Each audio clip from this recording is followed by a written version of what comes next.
Hey everyone, welcome to week 8 of the COMM 2095. We kicked off this week in class with our student-led lecture and my follow-up talking about media literacy, giving you an idea of what the media does behind the scenes and how they end up setting an agenda or even framing a story. And that's not always a negative. It can be a very much a positive because we're trying to, when I was in the media, let you know what the important stories are. And then hopefully as a viewer, you choose to dig deeper into what's going on. However, we have seen over the last number of years, we have seen that sort of agenda setting topic and definition change. Is a organization that either people feel is left leaning or right leaning, are they changing how we view stories? Case in point, since the President of the United States, Donald Trump, came into office in 2016, we have heard the term fake news used over and over and over again. Whether it's fake news CNN or this reporter, it was Jim Acosta who writes fake news for CNN.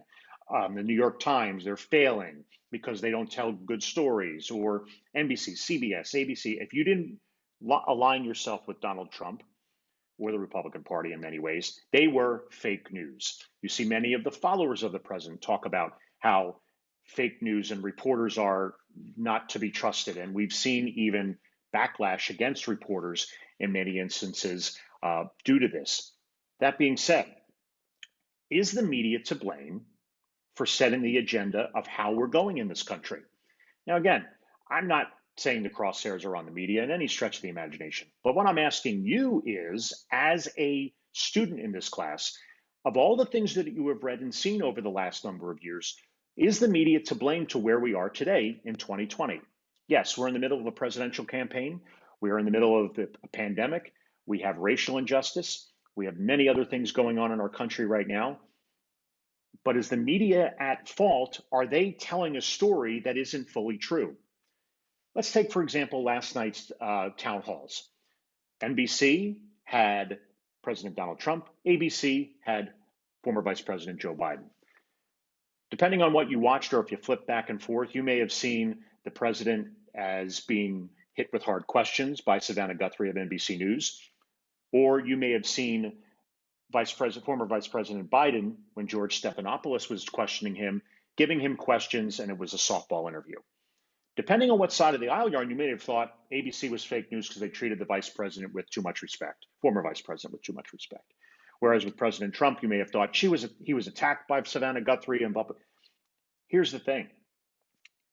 As the agenda is set for those things, like these town halls, which weren't supposed to happen because there should have been a debate, the president was basically setting the agenda for the NBC town hall, even though NBC agreed to host the president in that town hall.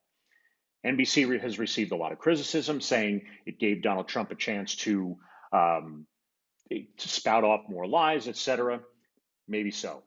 You could say the same for ABC News, where did George Stephanopoulos, was he too kind to former Vice President Biden? That's what I want to mention to you here as far as agenda setting. It is up to you as the viewer to decide whether you just want to take what's happening at face value on a screen, whether it's a phone, TV, computer, or you want to take it one step further and see what the real stories are and what's the truth and what's not. One other point. Take, for example, what happened on Twitter this week when Twitter decided to pull down that New York Post story that was basically saying Joe and Hunter Biden were in on illegal activity, etc. Twitter decided it wasn't for people to view. They viewed it as, in a sense, fake news or even a story that had no basis in reality or fact. Was that a social media company framing as something or setting an agenda to what we are doing moving forward? That is something that I want to know. So as you think about your discussion question this week, do social media platforms set the agenda for how we think today? Does Twitter set the agenda for the way things are going to go in an election? And do YouTube, where you go and watch a video, does that set an agenda?